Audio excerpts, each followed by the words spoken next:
하나님이 복을 쏟아부으시는 사람에게는 이 7가지가 있습니다. 복을 많이 받으면 행복해질까요? 성경에서 가장 큰 복을 받은 사람이 누구인지 아십니까? 솔로몬입니다. 하나님이 직접 무엇을 원하느냐 물으셨습니다. 솔로몬이 지혜를 구했습니다. 하나님이 기뻐하시며 지혜만 주신 것이 아니라 부와 영광까지 덧붙여 주셨습니다. 열왕기상 3장 13절 내가 구하지 아니한 부와 영광도 내게 주노니 내 평생에 왕 중에 너와 같은 자가 없을 것이라. 그런데 여러분, 그 솔로몬이 어떻게 됐는지 아십니까? 성경 역사상 가장 큰 복을 받은 사람이 가장 크게 무너졌습니다.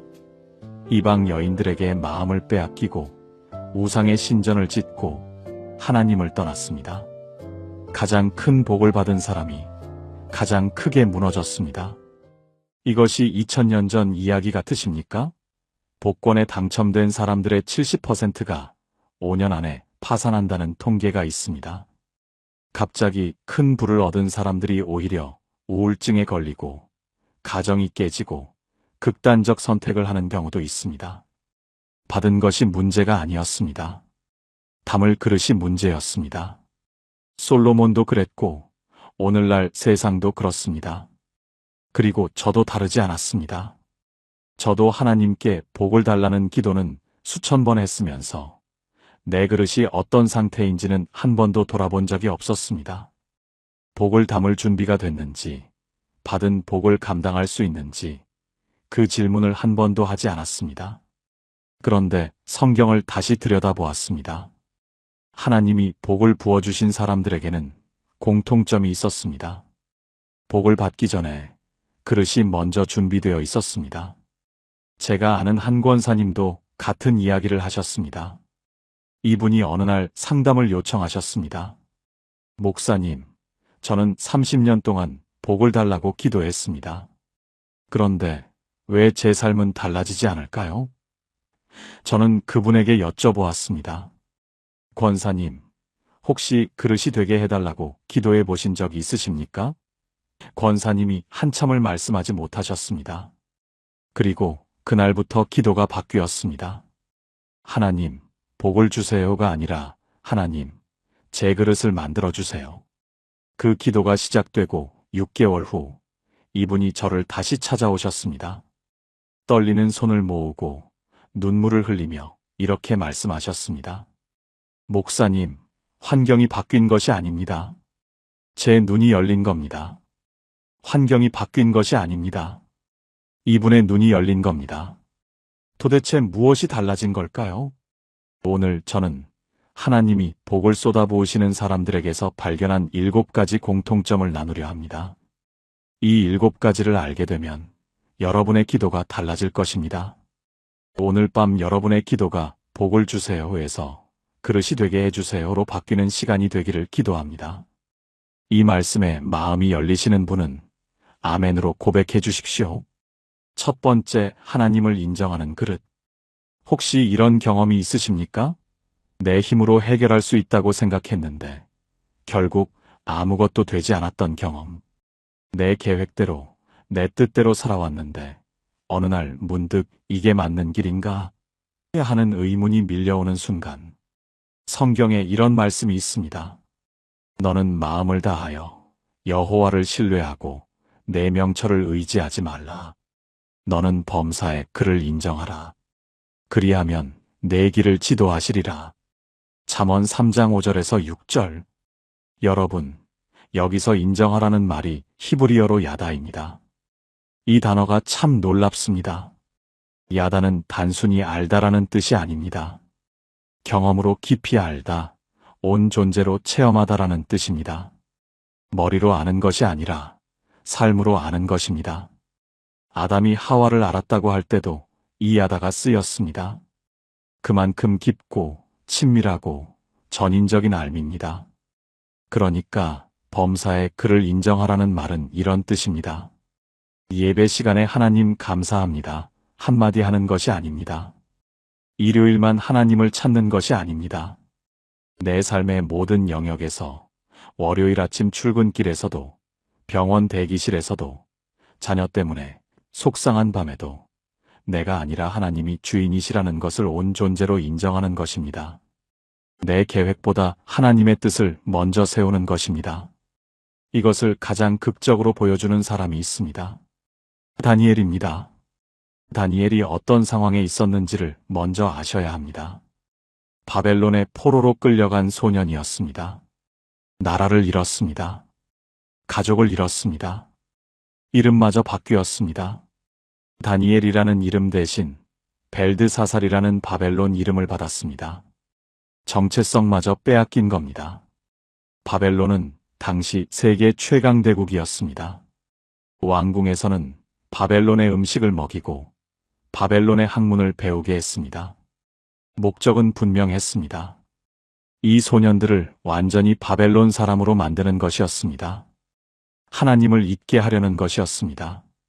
그런데 다니엘은 뜻을 정하여 왕의 음식으로 자기를 더럽히지 않겠다고 결심합니다. 포로의 처지에서 왕의 명령을 거부한 겁니다. 이것이 다니엘의 야다였습니다.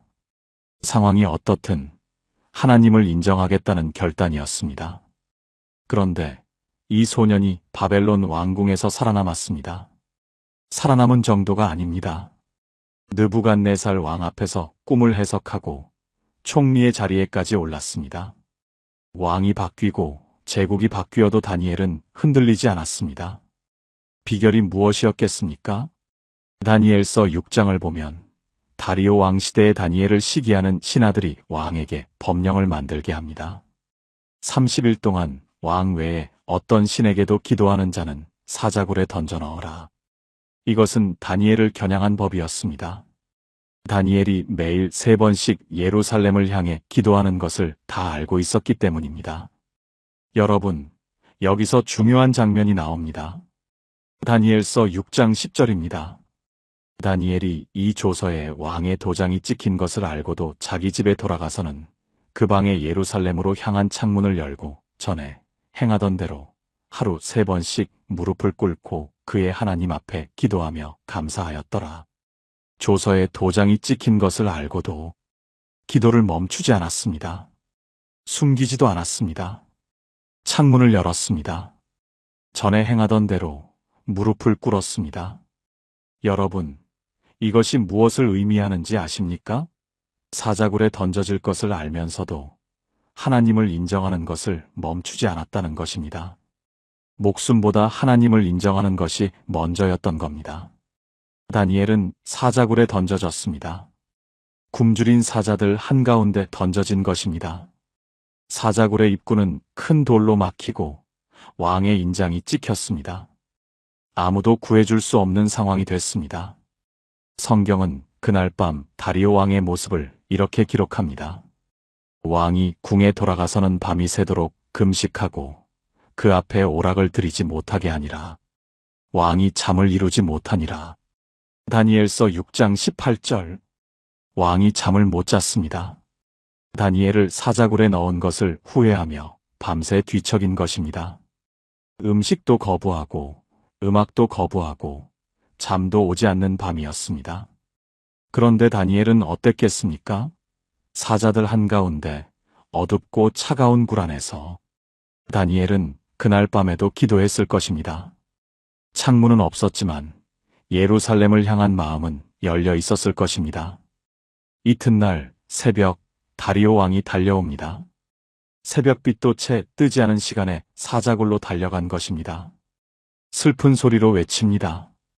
살아계신 하나님의 종 다니엘아, 내가 항상 섬기는 내 하나님이 너를 사자에게서 구원하시기에 능하셨느냐? 굴 안에서 다니엘의 음성이 들립니다. 나의 하나님이 그의 천사를 보내어 사자들의 입을 봉하셨으므로 사자들이 나를 상해하지 못하였사오니 이는 나의 하나님 앞에서 나의 무죄함이 명백함이오며 또 왕이여 나는 왕에게도 해를 끼치지 아니하였나이다. 다니엘서 6장 22절. 사자의 입이 봉해졌습니다. 하나님이 천사를 보내셨습니다. 다니엘의 몸에는 상처 하나 없었습니다. 성경은 그 이유를 이렇게 기록합니다. 이는 나의 하나님 앞에서 나의 무죄함이 명백함이오며 다니엘의 무죄함, 그것은 사자굴 안에서의 무죄함이 아닙니다. 사자굴 밖에서 매일매일의 삶에서 하나님을 인정했던 그 삶 전체의 무죄함이었습니다. 다리오 왕이 조서를 내립니다. 내가 조서를 내리노니 나의 통치하는 온 나라에서 다 다니엘의 하나님 앞에서 떨며 두려워할지니 그는 살아계시는 하나님이시요 영원히 변하지 않으실 자시며 그의 나라는 멸하지 못할 것이요 그의 권세는 무궁할 것이며 그는 구원도 하시며 건져내기도 하시며 하늘에서든지 땅에서든지 이적과 기사를 행하시나니 다니엘을 사자의 입에서 구원하신 자신이라. 다니엘서 6장 26절에서 27절. 여러분, 다니엘 한 사람이 하나님을 인정했더니 온 나라가 하나님을 알게 됐습니다. 이방 왕이 하나님을 선포하게 됐습니다. 다니엘이 한 일은 특별한 것이 아닙니다. 창문을 열고 무릎을 꿇고 기도한 것뿐입니다. 매일 하던 것을 그날도 한 것뿐입니다. 그런데 그 작은 충성이 한 나라를 바꿨습니다. 여러분, 다니엘은 사자굴에서 살아남은 것이 아닙니다. 사자굴 안에서도 하나님을 인정한 것입니다. 환경이 바뀌어서 믿은 것이 아니라 환경과 상관없이 하나님을 인정한 것입니다. 이것이 복의 그릇의 첫 번째 조건입니다. 내 힘을 의지하지 않고 범사에 하나님을 인정하는 것, 내 명철을 내세우지 않고 하나님의 뜻을 먼저 구하는 것. 지금 여러분은 어떠십니까? 혹시 내 계획, 내 경험, 내 판단을 먼저 세우고 있지는 않으십니까? 하나님을 인정한다고 말하면서도 정작 중요한 결정 앞에서는 내 뜻대로 하고 있지는 않으십니까? 우리는 종종 하나님을 비상용으로 모셔둡니다. 잘 될 때는 내 능력이고 안 될 때만 하나님을 찾습니다. 일이 잘 풀릴 때는 내가 잘해서 막힐 때만 하나님 도와주세요. 이것은 인정이 아닙니다. 이용입니다. 다니엘은 달랐습니다. 총리 자리에 올랐을 때도 창문을 열고 기도했고 사자굴에 던져질 때도 창문을 열고 기도했습니다. 형편이 좋을 때나 나쁠 때나 하나님을 인정하는 것이 변하지 않았습니다. 복의 그릇은 하나님을 인정하는 데서 시작됩니다. 다니엘처럼 목숨이 걸린 자리에서도 창문을 열고 무릎을 꿇는 것, 형편과 상관없이 범사에 하나님을 인정하는 것, 그것이 그릇의 첫 번째 조건입니다. 함께 기도하시겠습니까? 하나님 아버지, 감사합니다. 다니엘이 사자굴 앞에서도 흔들리지 않았던 것처럼 저희도 범사의 주님을 인정하기 원합니다. 내 계획과 내 명철을 내려놓고 주님의 뜻을 먼저 구하는 삶을 살게 하여 주옵소서. 오늘부터 저희의 모든 결정 앞에 주님을 먼저 세우겠습니다. 주님을 인정하는 그릇이 되게 하여 주옵소서. 예수님의 이름으로 기도합니다. 아멘. 이것이 첫 번째 그릇이었습니다. 그런데 하나님을 인정하는 것만으로는 부족합니다. 그릇이 넓어져야 합니다. 두 번째는 그릇을 넓히는 비밀입니다. 두 번째, 순종으로 넓어진 그릇. 여러분, 한 가지 질문을 드리겠습니다. 하나님이 여러분에게 가장 소중한 것을 내려놓으라고 하시면 순종하실 수 있으십니까? 쉽게 대답하기 어려운 질문이지요. 저도 마찬가지입니다. 그런데 성경에 이 질문 앞에 실제로 서야 했던 사람이 있습니다. 사무엘상 15장 22절 말씀입니다. 여호와께서 번제와 다른 제사를 그의 목소리를 청종하는 것을 좋아하심같이 좋아하시겠나이까. 순종이 제사보다 낫고 듣는 것이 순양의 기름보다 나으니이다. 순종이 제사보다 낫습니다. 하나님이 원하시는 것은 우리가 드리는 것이 아닙니다. 우리가 순종하는 것입니다. 이것을 가장 극한까지 보여준 사람, 아브라함입니다. 창세기 22장입니다. 하나님이 아브라함에게 말씀하십니다. 내 아들, 내 사랑하는 독자 이삭을 데리고 모리아 땅으로 가라. 내가 내게 일러준 한 산에서 그를 번제로 드리라. 여러분, 이 말씀이 얼마나 충격적인지 아십니까? 아브라함이 이삭을 얻기까지 25년을 기다렸습니다. 75세의 약속을 받고 100세에 이삭이 태어났습니다. 아내 사라는 90세에 낳았습니다. 불가능한 가운데 태어난 기적의 아들입니다. 웃음이라는 뜻의 이름, 이삭. 사라가 하나님이 나를 웃게 하셨다며 지은 이름입니다. 25년의 눈물과 기다림과 간절함이 담긴 이름입니다. 하나님은 그 이삭을 통해 큰 민족을 이루시겠다고 약속하셨습니다. 그런데 이제 그 이삭을 번제로 드리라고 하십니다. 번제가 무엇입니까? 재물을 완전히 태우는 것입니다. 돌려받을 수 없는 것입니다. 25년을 기다려서 얻은 유일한 아들을, 하나님이 약속의 통로로 세우신 그 아들을 불에 태워드리라 하신 겁니다. 이것은 논리적으로도 맞지 않습니다. 하나님 스스로 약속하신 것을 하나님 스스로 무너뜨리시는 것처럼 보이기 때문입니다. 이해할 수 없는 명령이었습니다. 여러분, 아브라함의 심정이 어떠했겠습니까? 성경은 아브라함의 감정을 기록하지 않습니다. 하지만 그 다음 행동을 기록합니다. 아브라함이 아침에 일찍이 일어나 나귀의 안장을 지우고 두 종과 그의 아들 이삭을 데리고 번제에 쓸 나무를 쪼개어 가지고 떠나 하나님이 자기에게 일러주신 곳으로 가더니 창세기 22장 3절. 아침에 일찍이 일어났습니다. 밤새 뒤척이지 않았겠습니까? 눈물을 흘리지 않았겠습니까? 그런데 아침에 일어나자마자 나귀의 안장을 지우고 나무를 쪼개고 떠났습니다. 미루지 않았습니다. 변명하지 않았습니다. 하나님 왜요? 하고 따지지 않았습니다. 사라에게도 말하지 않았을 것입니다. 말할 수 없었을 것입니다. 모리아 산까지 사흘 길이었습니다. 여러분, 사흘을 걸어간 겁니다. 돌아갈 시간은 충분했습니다. 이건 아닌 것 같은데, 내가 잘못 들은 건 아닐까? 다른 방법이 있을 텐데. 사흘 동안 수천 가지 생각이 머릿속을 지나갔을 것입니다. 그런데도 발걸음을 돌리지 않았습니다.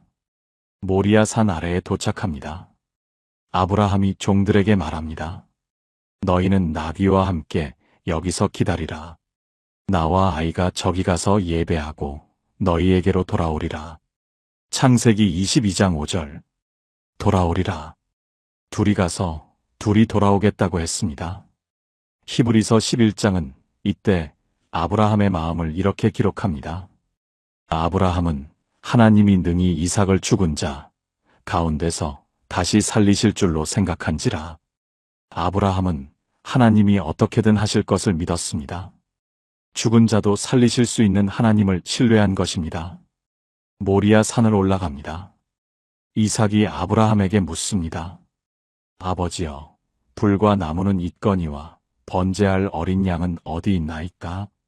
이 질문이 아브라함의 가슴을 찔렀을 것입니다. 아들이 묻고 있습니다. 재물이 어디 있습니까? 아직 모르고 있는 것입니다. 자기가 그 재물이라는 것을. 아브라함이 대답합니다. 아들아, 번제할 어린 양은 하나님이 자기를 위하여 친히 준비하시리라. 창세기 22장 8절. 이 한마디 안에 아브라함의 모든 것이 담겨 있습니다. 하나님이 친히 준비하시리라. 이해가 안 되지만 하나님을 신뢰하겠다. 내 손에서 놓겠다. 하나님의 손에 맡기겠다. 산꼭대기에 도착합니다. 아브라함이 단을 쌓습니다. 돌을 하나하나 쌓아 올립니다. 나무를 버려놓습니다. 그리고 아들 이삭을 결박합니다. 유대 전승에 의하면 이때 이삭의 나이가 최소 10대 후반에서 20대였다고 합니다. 100세 노인 아브라함보다 훨씬 힘이 센 청년이었습니다. 이삭이 저항하면 아브라함은 이삭을 결박할 수 없었습니다. 이삭도 순종한 것입니다. 아버지의 순종 위에 아들의 순종이 겹쳐진 것입니다. 아브라함이 칼을 듭니다. 100세 된 아버지의 손이 떨리고 있었을 것입니다. 25년을 기다려 얻은 아들을 바라보며 칼을 치켜드는 그 순간 하늘에서 음성이 들립니다. 그 아이에게 내 손을 대지 말라. 내가 내 아들 내 독자까지도 내게 아끼지 아니하였으니 내가 이제야 내가 하나님을 경외하는 줄을 아노라. 창세기 22장 12절. 여러분, 하나님은 이삭을 원하신 것이 아닙니다. 아브라함의 순종을 원하신 것입니다. 가장 소중한 것마저 내려놓을 수 있는 그 마음을 원하신 것입니다. 하나님은 이미 알고 계셨습니다. 아브라함이 순종할 것을. 하나님은 아브라함의 믿음을 시험하신 것이 아니라 아브라함 스스로 자기 믿음의 깊이를 확인하게 하신 것입니다. 아브라함이 눈을 들어보니 수풀에 뿔이 걸린 순양 한 마리가 있었습니다. 하나님이 미리 준비해 놓으신 것입니다. 아브라함이 이삭 대신 그 순양을 잡아 번제로 드렸습니다. 그리고 그곳의 이름을 여호와 이레라 불렀습니다. 여호와가 준비하시리라는 뜻입니다. 순종이 제사보다 낫다는 것은 이런 뜻입니다. 하나님이 원하시는 것은 우리가 가진 것이 아닙니다. 우리가 붙잡고 있는 것을 내려놓는 그 행위입니다. 그릇이 넓어진다는 것은 이것입니다. 내가 쥐고 있는 것을 놓을 때 그 자리에 하나님이 채우실 공간이 생깁니다.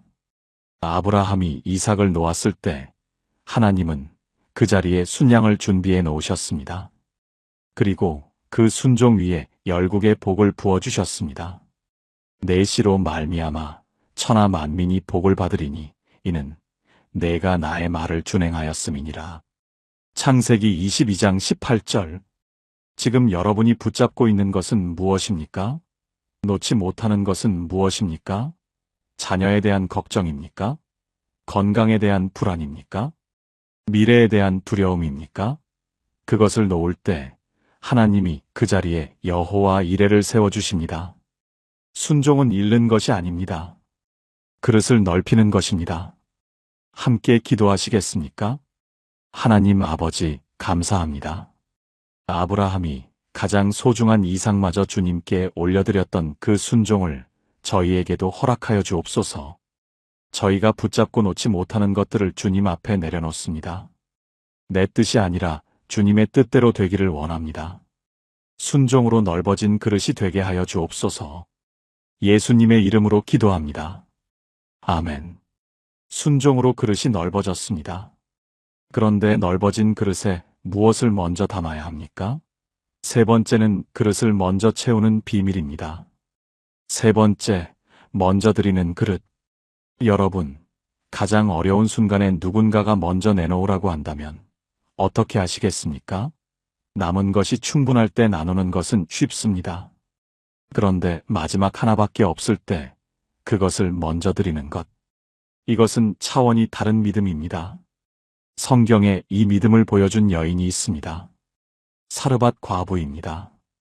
열왕기상 17장의 배경을 먼저 아셔야 합니다. 이스라엘에 극심한 가뭄이 들었습니다. 엘리야 선지자가 하나님의 말씀대로 아합 왕에게 선포했습니다. 이슬이나 비가 내 말이 없으면 몇 해 동안 있지 아니하리라. 그리고 정말로 비가 그쳤습니다. 3년 6개월 동안 비가 내리지 않았습니다. 들판은 말라붙었습니다. 가축이 죽어갔습니다. 사람들이 굶기 시작했습니다. 하나님은 엘리야에게 말씀하십니다. 너는 일어나 시돈에 속한 사르밧으로 가라. 내가 그곳 과부에게 명령하여 내게 음식을 주게 하였느니라. 엘리야가 사르밧 성문에 도착합니다. 한 여인이 나뭇가지를 줍고 있었습니다. 여러분, 이 장면을 떠올려 보십시오. 가뭄이 3년째입니다. 과부입니다. 남편이 없습니다. 아들 하나를 데리고 있습니다. 그 여인이 성문 밖에서 나뭇가지를 줍고 있는 겁니다. 마지막 불을 피우려고 나뭇가지를 모으고 있는 겁니다. 게다가 이 여인은 이스라엘 사람이 아닙니다. 시돈 땅 사르밧에 사는 이방 여인입니다. 바알 신을 섬기는 지역에 사는 과부입니다. 여호와 하나님을 깊이 알 수 있는 환경이 아니었습니다. 그런데 하나님은 이 여인을 선택하셨습니다. 엘리야가 말합니다. 물을 조금 가져다 주십시오. 여인이 물을 가지러 갑니다. 엘리야가 다시 부릅니다. 떡도 한 조각 가져다 주십시오. 그때 여인이 대답합니다. 당신의 하나님 여호와께서 살아계심을 두고 맹세하노니 나는 떡이 없고 다만 통에 가루 한 움큼과 병에 기름 조금뿐이라.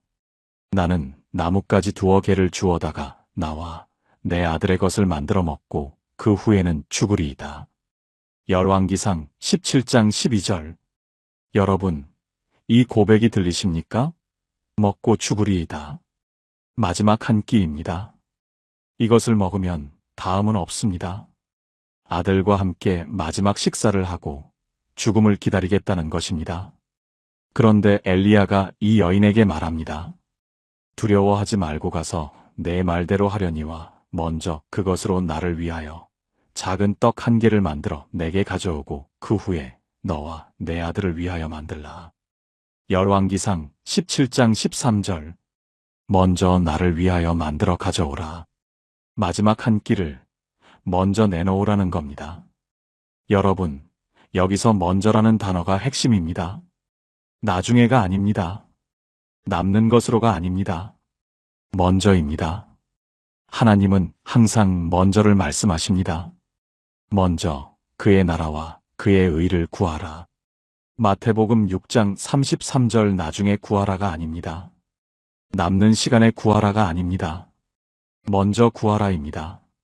먼저 드린다는 것은 남은 것을 주는 것이 아닙니다. 가장 아끼는 것, 가장 급한 것, 가장 마지막 것을 먼저 내놓는 것입니다. 그래서 어렵습니다. 그래서 믿음이 필요합니다. 여러분, 이것이 말이 됩니까? 굶어 죽게 생긴 과부에게 마지막 남은 것을 먼저 내놓으라니. 상식적으로는 이해할 수 없는 요구입니다. 그런데 엘리야가 덧붙입니다. 이스라엘의 하나님 여호와의 말씀이 여호와께서 비를 지면에 내리시는 날까지 그 통의 가루가 떨어지지 아니하고 그 병의 기름이 없어지지 아니하리라 하셨느니라. 열왕기상 17장 14절. 하나님의 약속이 주어졌습니다. 가루가 떨어지지 않을 것이다. 기름이 없어지지 않을 것이다. 비가 내리는 날까지. 여러분, 이 순간 사르밧 과부 앞에 2가지 선택이 있었습니다. 하나는 마지막 남은 것을 붙잡고 아들과 함께 먹고 죽는 것. 다른 하나는 마지막 남은 것을 먼저 드리고 하나님의 약속을 믿는 것. 눈에 보이는 것을 택할 것인가? 보이지 않는 약속을 택할 것인가? 이것이 얼마나 어려운 선택인지 생각해 보십시오. 이 여인은 이스라엘 사람이 아닙니다. 시돈에 속한 이방 여인입니다. 여호와 하나님을 잘 알지도 못하는 여인입니다. 그런 여인에게 낯선 선지자가 와서 마지막 남은 것을 먼저 내놓으라고 합니다. 상식적으로는 거절해야 맞습니다. 그런데 이 여인이 움직입니다. 사르밧 과부는 갔습니다. 가루 한 움큼과 기름 조금으로 떡을 만들었습니다. 그리고 먼저 엘리야에게 가져갔습니다. 떨리는 손이었을 것입니다. 아들을 돌아보았을 것입니다. 아들의 눈이 자기를 바라보고 있었을 것입니다. 엄마, 우리는요? 그 눈빛을 견디면서도 먼저 드렸습니다. 이것이 믿음입니다. 이해할 수 없는데 순종하는 것. 남은 것이 없는데 먼저 드리는 것. 보이지 않는 하나님의 약속을 붙잡고 손을 내미는 것. 성경은 그 다음을 이렇게 기록합니다. 그 여인이 가서 엘리야의 말대로 하였더니 그와 엘리야와 그의 가족이 여러 날 먹었으나 여호와께서 엘리야를 통하여 하신 말씀같이 통의 가루가 떨어지지 아니하고 병의 기름이 없어지지 아니하니라. 열왕기상 17장 15절에서 16절. 마지막이라고 생각했던 그 한 움큼의 가루.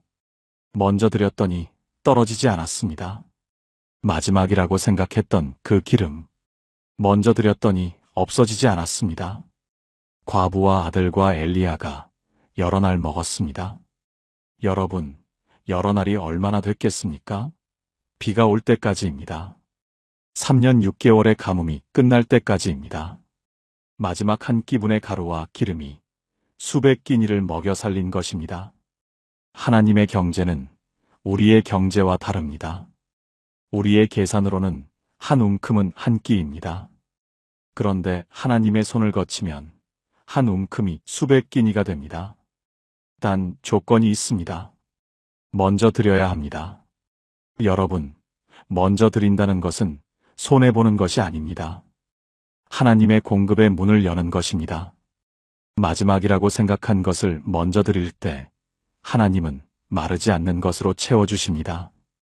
복의 그릇은 이런 것입니다. 움켜쥐는 그릇에는 더 이상 담기지 않습니다. 꽉 쥔 주먹에는 아무것도 넣어줄 수가 없지 않습니까? 손을 펴야 합니다. 먼저 내밀어야 합니다. 먼저 드리는 그릇에 하나님은 마르지 않는 복을 부어주십니다. 지금 여러분이 붙잡고 있는 것은 무엇입니까? 시간입니까? 물질입니까? 마음입니까? 이것만큼은 안 되라고 움켜쥐고 있는 것이 있으십니까? 그것을 먼저 드려보십시오. 사르밧 과부처럼 떨리는 손으로라도 먼저 내밀어 보십시오. 하나님은 그 빈손을 결코 빈 채로 돌려보내지 않으십니다. 함께 기도하시겠습니까? 하나님 아버지, 감사합니다. 사르밧 과부가 마지막 한 끼를 먼저 드렸을 때 통에 가루가 떨어지지 않았던 것처럼 저희도 먼저 드리는 믿음을 갖게 하여 주옵소서. 붙잡고 있는 것을 내려놓고 주님 앞에 먼저 드리는 손이 되게 하여 주옵소서. 먼저 드리는 그릇에 마르지 않는 복을 부어주시는 주님을 신뢰합니다. 예수님의 이름으로 기도합니다. 아멘. 먼저 드리는 그릇이 준비됐습니다. 그런데 먼저 드리는 것과 나누는 것은 다릅니다. 네 번째는 나눔으로 그릇이 커지는 비밀입니다. 네 번째, 나눔으로 커지는 그릇. 여러분, 한 가지 질문을 드리겠습니다.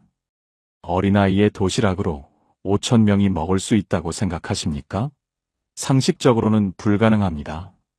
그런데 성경에 정말로 이 일이 일어났습니다. 그 이야기를 나누기 전에 먼저 이 말씀을 보시겠습니다. 주라. 그리하면 너희에게 줄 것이니 곧 후이되어 누르고 흔들어 넘치도록 하여 너희에게 안겨주리라. 누가복음 6장 38절. 여러분, 여기서 후이되어 누르고 흔들어 넘치도록이라는 표현이 참 독특합니다. 이 표현의 원래 배경을 아시면 이 말씀이 완전히 다르게 들릴 것입니다.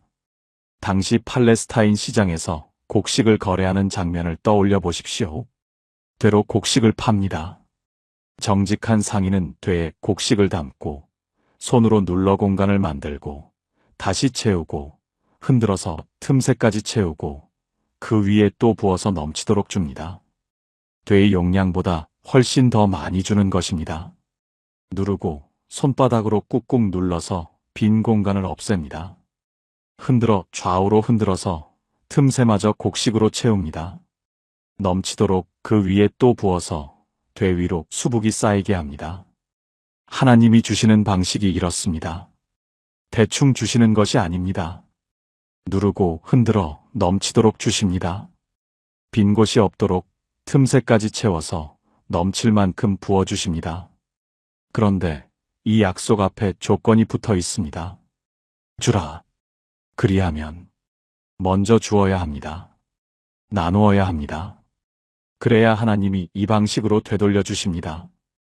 이것을 가장 아름답게 보여준 사건이 오병이어의 기적입니다. 요한복음 6장. 예수님이 갈릴리 바다 건너편에 계셨습니다. 수천 명의 사람들이 몰려왔습니다. 날이 저물어 가고 있었습니다. 사람들이 배가 고팠습니다. 예수님이 빌립에게 물으십니다. 우리가 어디서 떡을 사서 이 사람들을 먹이겠느냐? 요한복음 6장 5절. 요한복음은 이 질문 뒤에 한마디를 덧붙입니다. 이렇게 말씀하심은 친히 어떻게 하실 것을 아시고 빌립을 시험하고자 하심이라. 요한복음 6장 6절.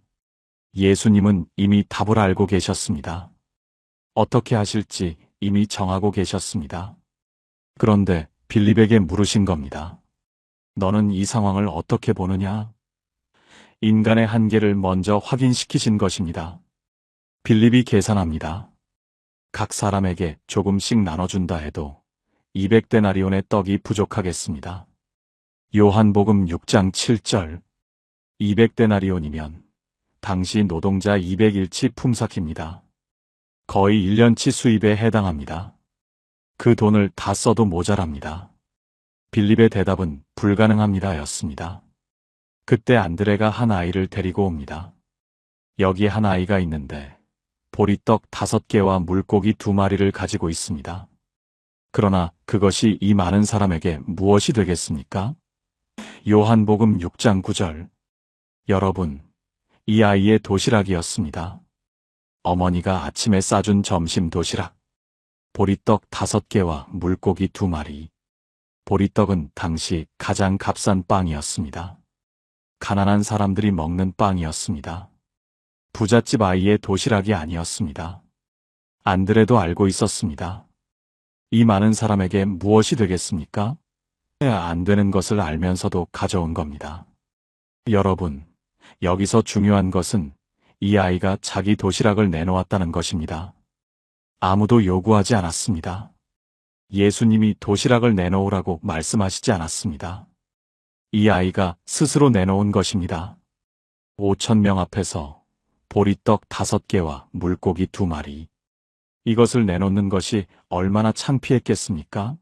남자만 5,000명이니 여자와 아이들까지 합하면 10,000명이 넘는 군중 앞에서 아이의 보리떡 도시락이라니. 그래도 내놓았습니다. 예수님이 그 떡을 받으셨습니다. 감사 기도를 드리셨습니다. 그리고 나누기 시작하셨습니다. 여기서 놀라운 것이 있습니다. 예수님은 떡을 하늘에서 만들어 내려보내신 것이 아닙니다. 있는 것을 받으시고 축사하시고 나누셨습니다. 이미 있는 것, 누군가가 내놓은 것, 그것을 통해 기적을 행하셨습니다. 하나님은 없는 것을 만들어내실 수 있는 분이십니다. 하늘에서 만나를 내리실 수도 있었습니다. 그런데 한 아이의 도시락을 통해 일하기로 선택하셨습니다. 왜요? 나눔 없이는 기적이 시작되지 않기 때문입니다. 하나님은 우리의 손을 거쳐서 일하시기를 원하십니다. 내가 내놓은 것을 통해 하나님의 기적이 시작되는 것입니다. 예수님이 사람들을 풀밭에 앉게 하셨습니다. 50명씩, 100명씩 때를 지어 앉게 하셨습니다. 질서 있게 준비시키신 것입니다. 아직 떡이 불어나지도 않았는데 먹을 자리를 먼저 만드신 겁니다. 이것이 하나님의 방식입니다. 응답이 오기 전에 응답받을 준비를 먼저 시키십니다. 예수께서 떡을 가져 축사하신 후에 앉아있는 자들에게 나눠주시고 물고기도 그렇게 그들의 원대로 주시니 요한복음 6장 11절.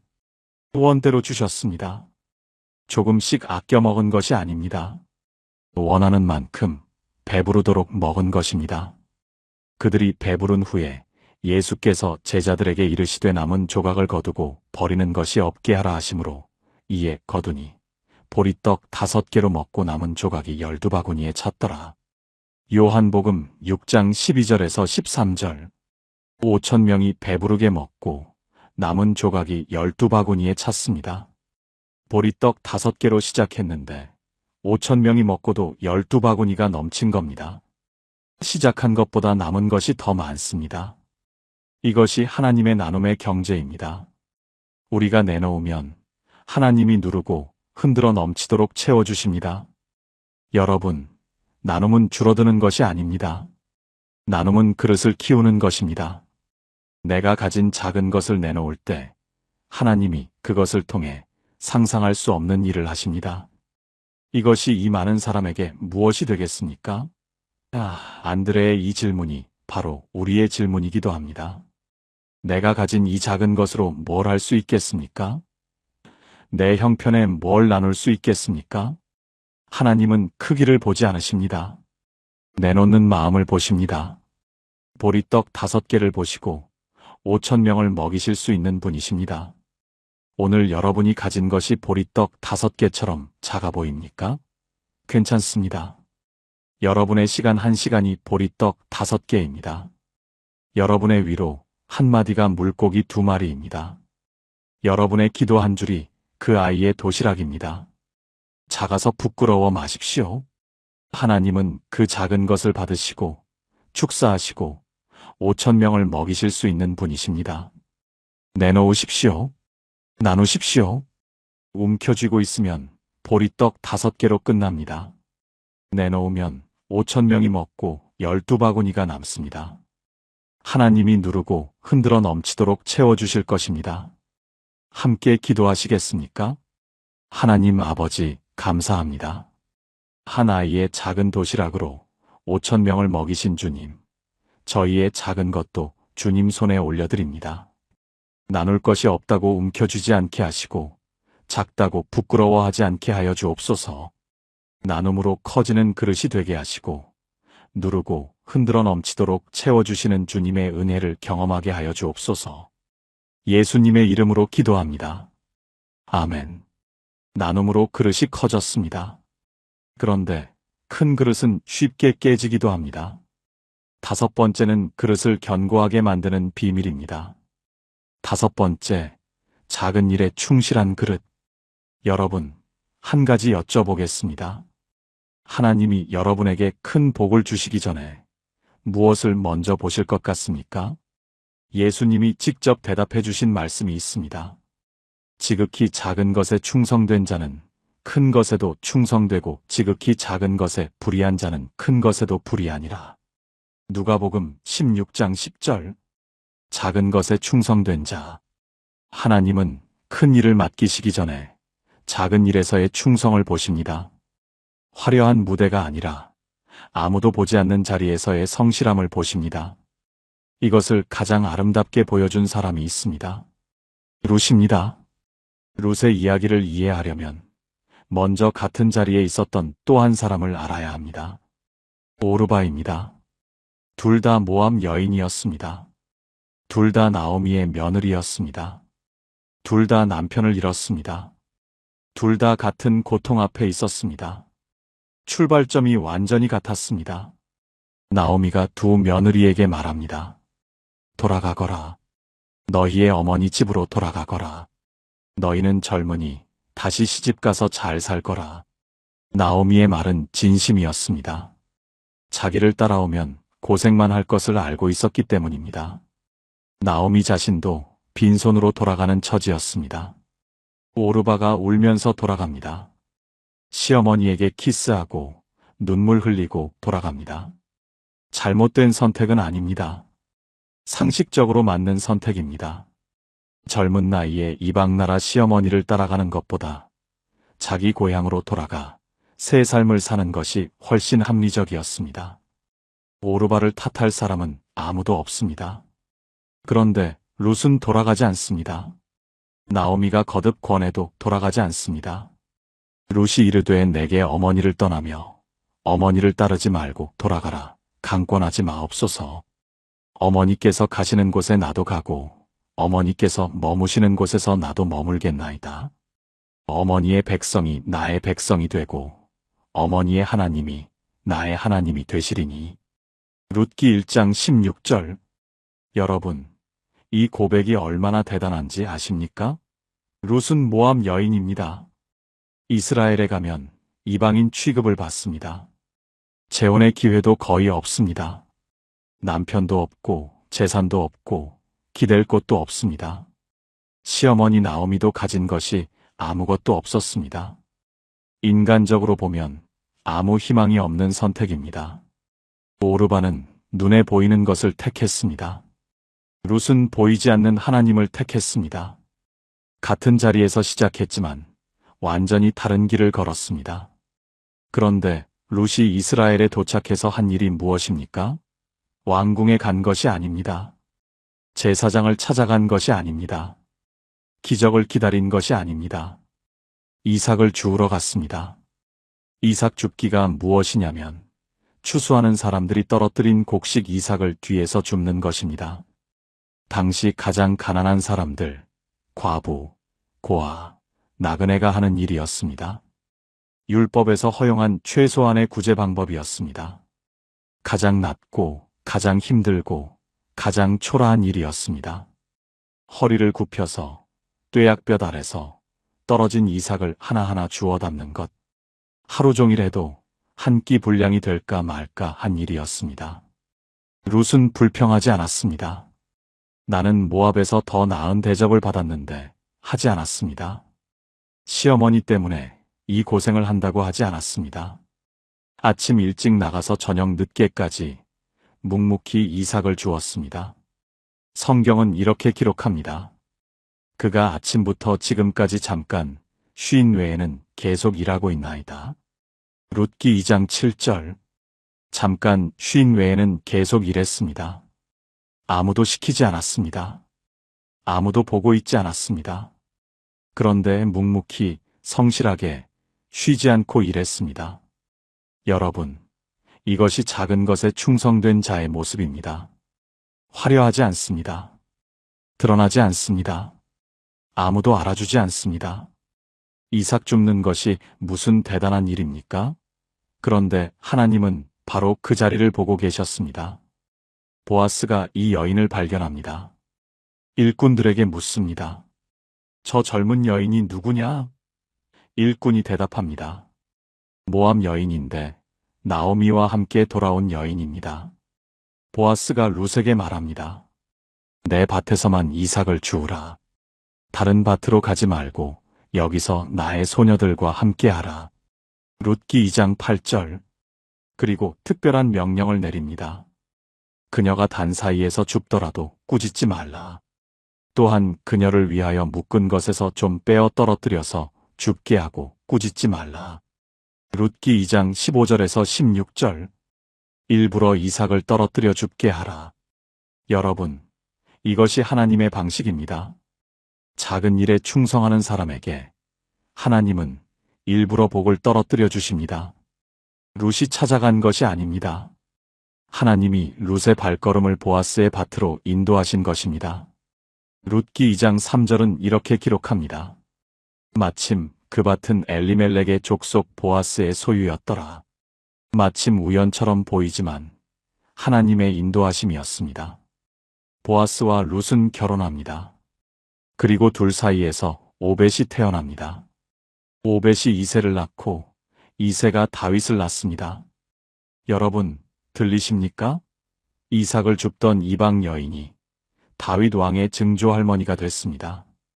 그뿐이 아닙니다. 마태복음 1장, 예수 그리스도의 족보에 룻의 이름이 올라가 있습니다. 이삭 줍던 모압 여인이 메시아의 족보에 들어간 것입니다. 오르바는 합리적인 선택을 했습니다. 그런데 성경은 오르바의 이름을 다시 부르지 않습니다. 룻은 보이지 않는 것을 택했습니다. 그리고 작은 일에 묵묵히 충성했습니다. 하나님은 그 충성 위에 상상할 수 없는 복을 세우셨습니다. 제가 아는 한 권사님이 계십니다. 이분이 어느 날 저에게 이런 말씀을 하셨습니다. 목사님, 저는 매일 새벽 교회 화장실 청소를 합니다. 20년째 하고 있습니다. 처음엔 아무도 안 하니까 제가 시작한 건데 이제는 빠지면 마음이 허전합니다. 이분이 덧붙이셨습니다. 그런데 목사님, 신기한 게 있습니다. 화장실 청소하면서 기도할 때가 가장 기도가 잘 됩니다. 변기 닦으면서 하나님, 우리 교회를 깨끗하게 해주세요. 기도하면 그 기도가 정말 마음에서 우러나옵니다. 20년 동안 새벽마다 교회 화장실을 청소한 권사님. 아무도 알아주지 않는 일, 아무도 시키지 않은 일. 그런데 이분의 삶에 하나님이 부어주신 평안과 기쁨은 말로 다할 수 없었습니다. 이분의 자녀들이 모두 믿음 안에서 건강하게 자랐고 이분이 가는 곳마다 은혜가 흘렀습니다. 작은 일에 충성된 자, 룻의 이삭 줍기처럼, 이 권사님의 화장실 청소처럼 하나님은 아무도 보지 않는 그 자리를 보고 계십니다. 그리고 그 충성 위에 넘치는 복을 준비하고 계십니다. 지금 여러분이 하고 있는 작은 일이 있으십니까? 아무도 알아주지 않는 일을 하고 계십니까? 포기하지 마십시오. 그 자리가 바로 하나님이 여러분의 그릇을 견고하게 만드시는 자리입니다. 함께 기도하시겠습니까?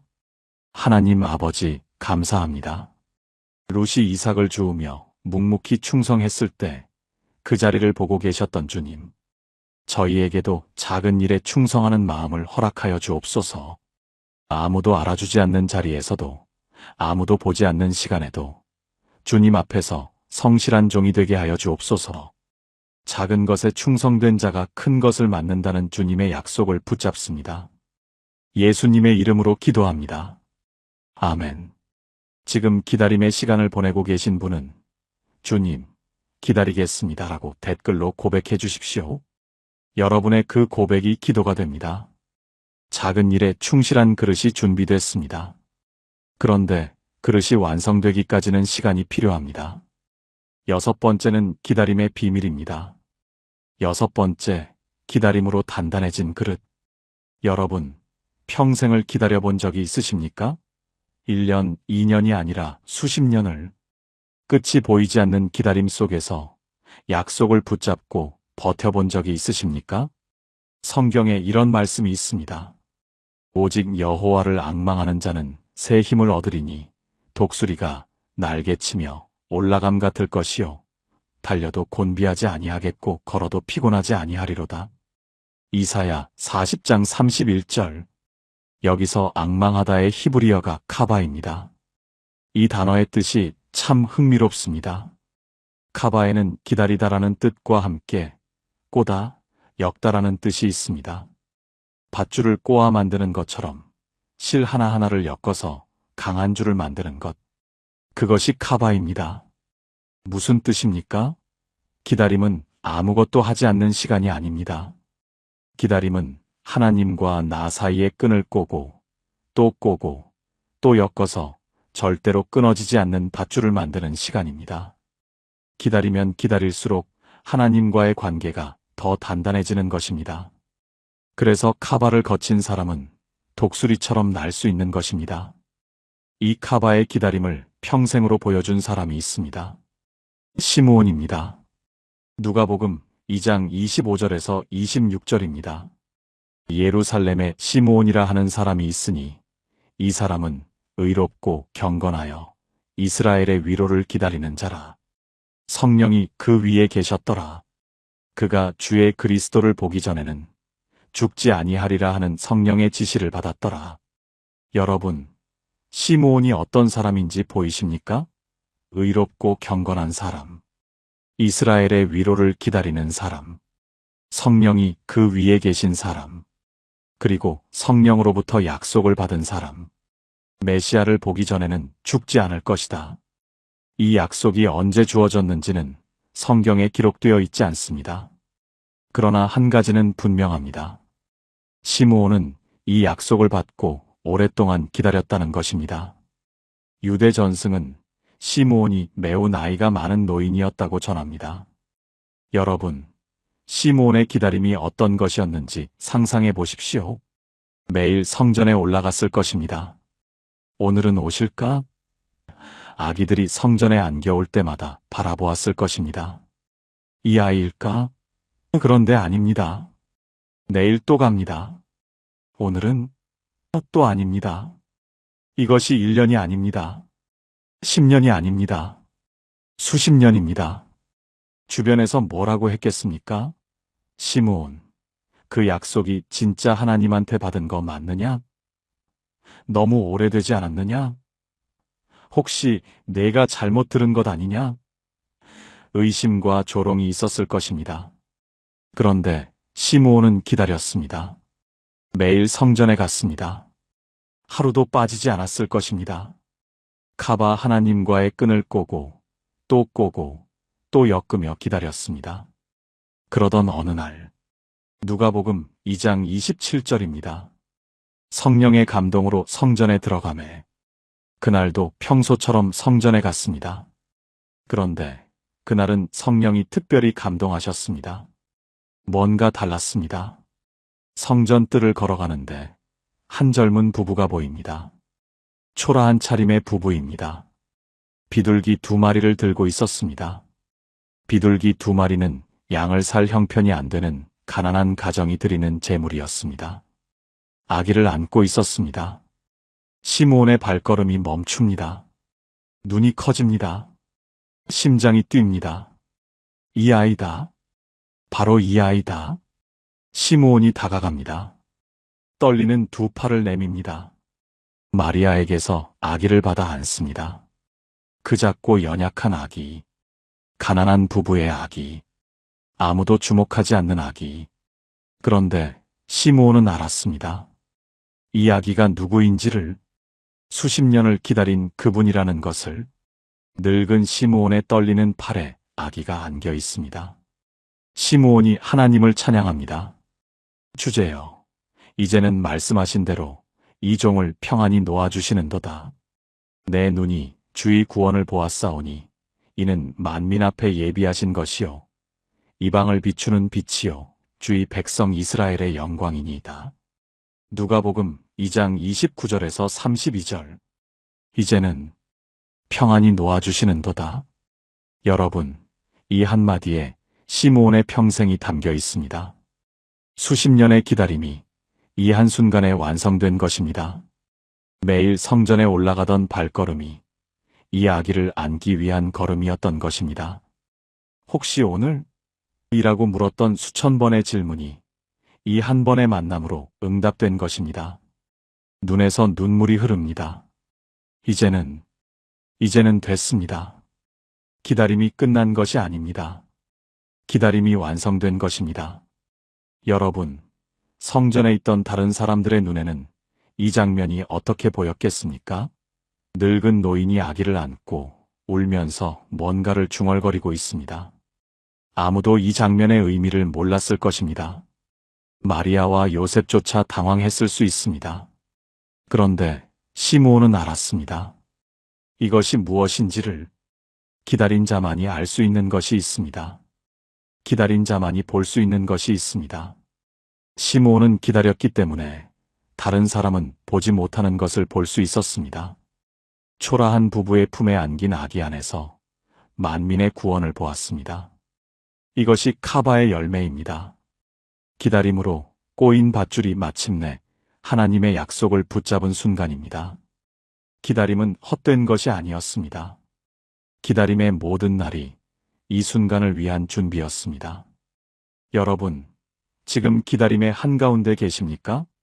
언제까지 기다려야 합니까? 라고 묻고 계십니까? 자녀의 신앙 회복을 기다리고 계십니까? 건강의 회복을 기다리고 계십니까? 관계의 치유를 기다리고 계십니까? 하나님은 잊지 않으셨습니다. 시므온의 기다림이 헛되지 않았던 것처럼 여러분의 기다림도 헛되지 않을 것입니다. 기다림은 그릇을 깨뜨리는 시간이 아닙니다. 기다림은 그릇을 단단하게 만드는 시간입니다. 도자기를 만드는 과정을 아십니까? 흙을 빚어서 모양을 잡고 가마에 넣습니다. 가마의 온도는 1200도가 넘습니다. 그 뜨거운 불 속에서 몇 시간을, 때로는 며칠을 견딥니다. 불에 넣기 전에는 손으로 누르면 찌그러지는 연약한 흙덩어리였습니다. 그런데 불을 통과하고 나면 돌처럼 단단해집니다. 물을 담아도 새지 않습니다. 뜨거운 것을 부어도 깨지지 않습니다. 기다림이 그 불입니다. 기다림을 통과한 그릇은 어떤 복을 부어도 깨지지 않습니다. 솔로몬은 가마를 거치지 않은 그릇이었습니다. 그래서 복을 부었더니 깨진 것입니다. 시므온은 수십 년의 가마를 거친 그릇이었습니다. 그래서 메시아를 품에 안아도 감당할 수 있었던 것입니다. 하나님의 때는 반드시 옵니다. 시므온처럼 그날까지 기다리십시오. 카바 하나님과의 끈을 꼬고 또 엮으십시오. 그 밧줄이 마침내 하나님의 약속을 붙잡는 날이 올 것입니다. 그리고 여러분도 고백하게 될 것입니다. 이제는 평안히 놓아주시는도다. 함께 기도하시겠습니까? 하나님 아버지, 감사합니다. 시므온이 평생을 기다려 마침내 주의 구원을 눈으로 보았던 것처럼 저희의 기다림도 헛되지 않을 줄 믿습니다. 기다림의 시간 속에서 지치지 않게 하시고 포기하지 않게 하시고 주님과의 끈을 더욱 단단히 엮게 하여 주옵소서. 독수리가 날개치며 올라감같이 새 힘을 주시옵소서. 주님의 때를 신뢰하며 기다리는 그릇이 되게 하여 주옵소서. 예수님의 이름으로 기도합니다. 아멘. 기다림으로 단단해진 그릇. 이제 마지막 7번째입니다. 모든 그릇의 완성. 눈이 열리는 순간입니다. 7번째, 눈이 열린 그릇. 여러분, 오늘의 이야기는 솔로몬에서 시작했습니다. 가장 큰 복을 받은 사람이 가장 크게 무너졌습니다. 지혜도 있었고, 부도 있었고, 명예도 있었습니다. 그런데 눈이 가려져 있었습니다. 받은 복이 무엇을 위한 것인지, 누구에게서 온 것인지를 잊어버렸습니다. 복의 그릇의 마지막 조건. 그것은 눈이 열리는 것입니다. 성경에 솔로몬과 정반대의 길을 걸은 사람이 있습니다. 삭개오입니다. 누가복음 19장. 예수님이 여리고성을 지나가고 계셨습니다. 삭개오가 누구였는지를 먼저 아셔야 합니다. 세리장이었습니다. 그것도 세리의 우두머리였습니다. 부자였다고 성경은 기록합니다. 세리가 당시 어떤 존재였는지 아십니까? 로마 제국을 위해 자기 백성의 세금을 걷는 사람이었습니다. 정해진 세금보다 더 걷어서 차액을 착복하는 것이 공공연한 관행이었습니다. 한마디로 민족의 배신자, 동족의 피를 빨아 부자가 된 사람이었습니다. 삭개오는 그 세리들 중에서도 우두머리였습니다. 여리고는 당시 교역의 중심지였습니다. 세금이 많이 거치는 도시였습니다. 그 도시의 세리장이니 엄청난 부를 쌓았을 것입니다. 돈은 많았습니다. 그런데 친구는 없었을 것입니다. 사람들은 삭개오를 죄인이라 불렀습니다. 동네에서 아이들이 손가락질했을 것입니다. 장터에서 사람들이 피했을 것입니다. 잔치에 초대받지 못했을 것입니다. 삭개오는 부자였지만 외로운 사람이었습니다. 솔로몬과 비슷합니다. 가진 것은 많은데 마음이 비어있는 사람. 복을 받았는데 행복하지 않은 사람. 그런 삭개오가 예수님이 여리고를 지나가신다는 소식을 듣습니다. 삭개오가 예수님을 보고 싶어 합니다. 그런데 문제가 있었습니다. 삭개오는 키가 작았습니다. 사람들이 많아서 볼 수가 없었습니다. 게다가 사람들이 삭개오에게 자리를 양보해 줄 리가 없었습니다. 세리장에겐 누가 비켜주겠습니까? 오히려 일부러 막았을 수도 있습니다. 그래서 삭개오가 놀라운 행동을 합니다. 앞으로 달려가서 뽕나무에 올라간 것입니다. 여러분, 이것이 얼마나 파격적인 행동인지 아십니까? 당시 유대 사회에서 어른이 공공장소에서 뛰는 것은 체면을 깎는 일이었습니다. 더구나 부자가, 세리장이 거리를 달리고 나무에 올라가다니 아이들이나 하는 짓이었습니다. 그런데 삭개오에게는 체면보다 중요한 것이 있었습니다. 예수님을 보고 싶었습니다. 무언가 갈급한 것이 있었습니다. 돈으로 채울 수 없는 것, 권력으로 얻을 수 없는 것. 삭개오의 마음 안에 빈자리가 있었던 겁니다. 예수님이 그 나무 아래를 지나가십니다. 그리고 위를 올려다보십니다. 삭개오야, 속히 내려오라. 내가 오늘 내 집에 유하여야 하겠다. 누가복음 19장 5절.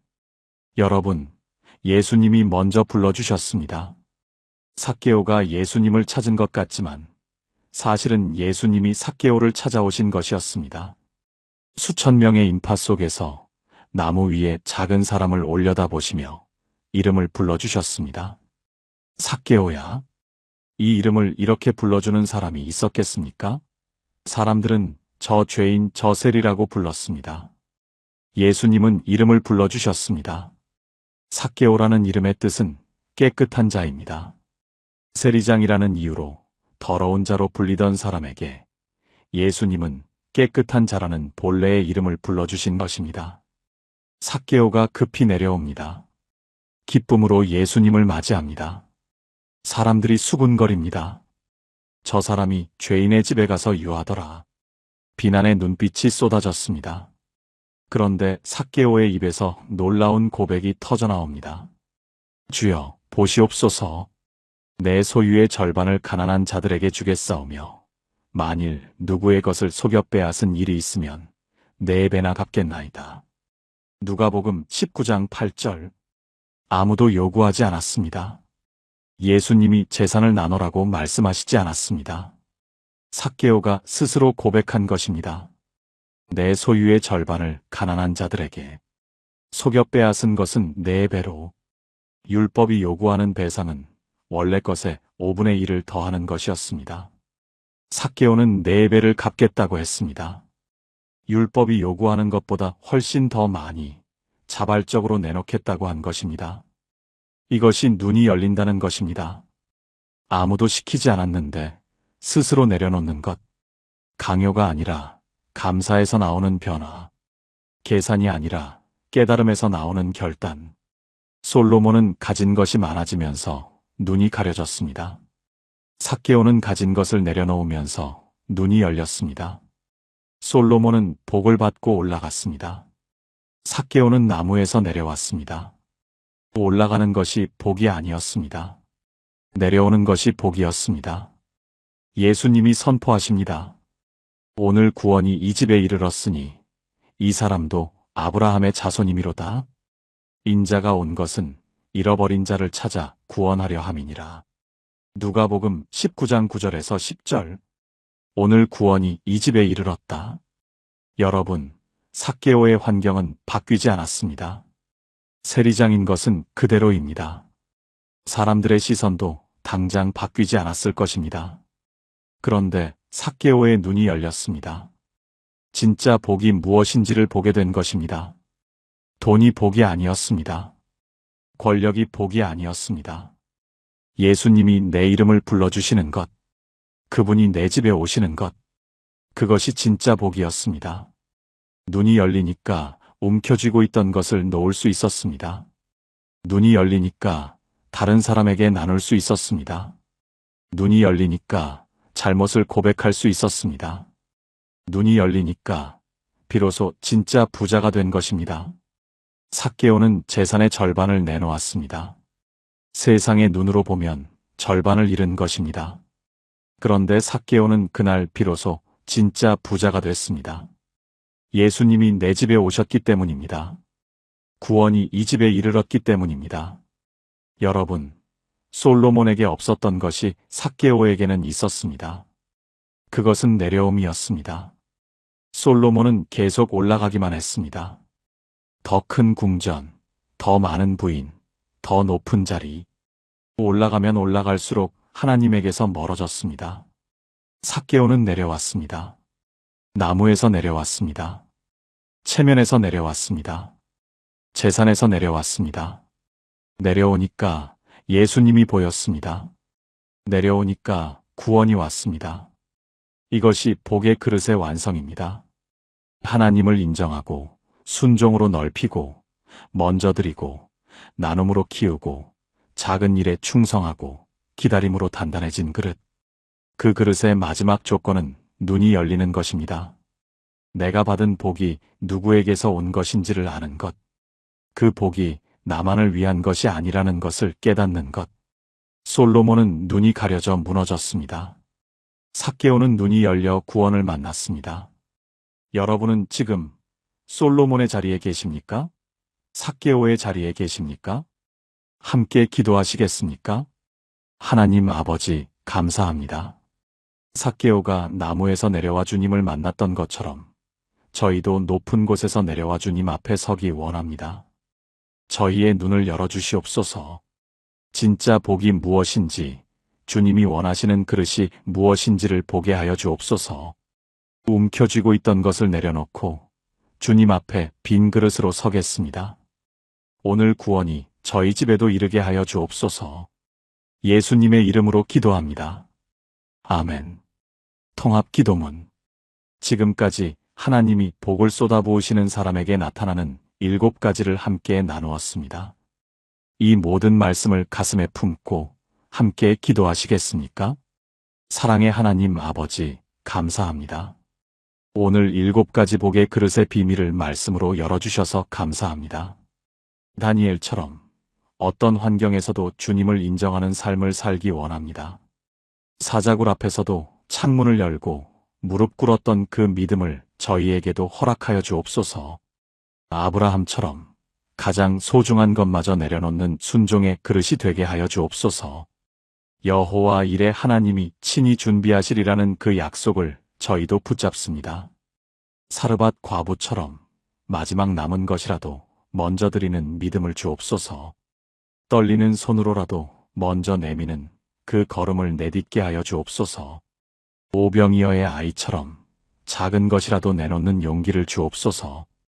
누르고 흔들어 넘치도록 채워주시는 주님의 경제를 경험하게 하여 주옵소서. 룻처럼 아무도 보지 않는 자리에서 묵묵히 충성하는 종이 되게 하여 주옵소서. 이삭 줍는 자리에서도 불평하지 않고 성실하게 섬기는 삶을 살게 하여 주옵소서. 시므온처럼 주님의 때를 기다리며 끈을 더욱 단단히 엮게 하여 주옵소서. 이제는 평안히 놓아주시는도다 고백할 수 있는 그날까지 포기하지 않게 하여 주옵소서. 삭개오처럼 높은 곳에서 내려와 주님 앞에 서는 용기를 주옵소서. 눈을 열어주시사 진짜 복이 무엇인지, 주님이 원하시는 삶이 무엇인지를 보게 하여 주옵소서. 오늘 이 말씀을 듣는 모든 분의 가정에 오늘 구원이 이 집에 이르렀다는 선포가 임하게 하여 주옵소서. 복을 달라는 기도가 아니라 복의 그릇이 되게 해달라는 기도를 드립니다. 주님, 저희의 그릇을 만들어 주옵소서. 인정하는 그릇으로, 순종하는 그릇으로, 먼저 드리는 그릇으로, 나누는 그릇으로, 충성하는 그릇으로, 기다리는 그릇으로, 눈 열린 그릇으로 빚어 주옵소서. 솔로몬처럼 올라가다 깨지는 그릇이 아니라 삭개오처럼 내려와 구원을 만나는 그릇이 되게 하여 주옵소서. 저희를 빚어주시고 채워주시고 넘치게 하여 주옵소서. 누르고 흔들어 넘치도록 주님의 복이 저희의 삶에 임하게 하여 주옵소서. 예수님의 이름으로 기도합니다. 아멘. 마무리. 지금까지 하나님이 복을 쏟아부으시는 사람에게 나타나는 7가지를 함께 나누었습니다. 첫째, 다니엘처럼 하나님을 인정하는 그릇. 둘째, 아브라함처럼 순종으로 넓어진 그릇. 셋째, 사르밧 과부처럼 먼저 드리는 그릇. 넷째, 오병이어 소년처럼 나눔으로 커지는 그릇. 다섯째, 룻처럼 작은 일에 충실한 그릇. 여섯째, 시므온처럼 기다림으로 단단해진 그릇. 일곱째, 삭개오처럼 눈이 열린 그릇. 오늘의 이야기는 솔로몬에서 시작했습니다. 가장 큰 복을 받은 사람이 가장 크게 무너진 이유, 그릇이 준비되지 않았기 때문이었습니다.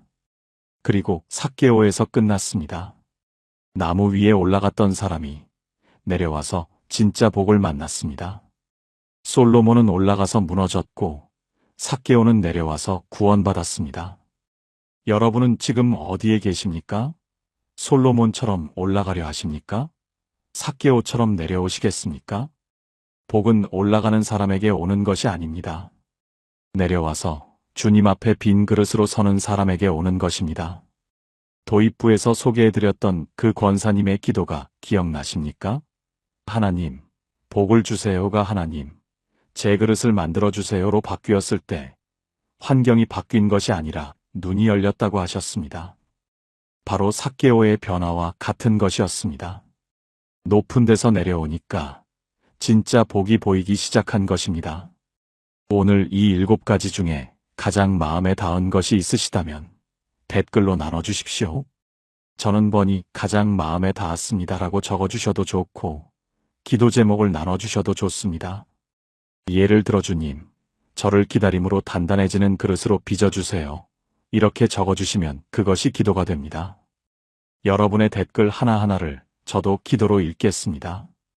이 말씀이 여러분의 마음에 닿으셨다면 더 많은 분들이 함께 은혜 받을 수 있도록 공유해 주세요. 여러분의 작은 나눔 하나가 누군가에게는 생명의 말씀이 될 수 있습니다. 하나님이 오늘 이 말씀을 듣는 여러분의 삶 위에 누르고 흔들어 넘치도록 복을 부어주시기를 기도합니다. 여러분은 버려진 것이 아닙니다. 빚어지고 있는 것입니다. 지금 이 순간에도 하나님은 여러분의 그릇을 만들고 계십니다. 그 손길을 신뢰하십시오. 그릇이 완성되는 날, 하나님은 반드시 넘치는 복을 부어주실 것입니다. 그날이 반드시 옵니다. 시므온에게 오셨던 것처럼 여러분에게도 반드시 오실 것입니다. 주님의 은혜와 평강이 여러분과 여러분의 가정 위에 늘 함께 하시기를 축복합니다. 감사합니다. 감사합니다. 감사합니다. 감사합니다. 감사합니다. 감사합니다.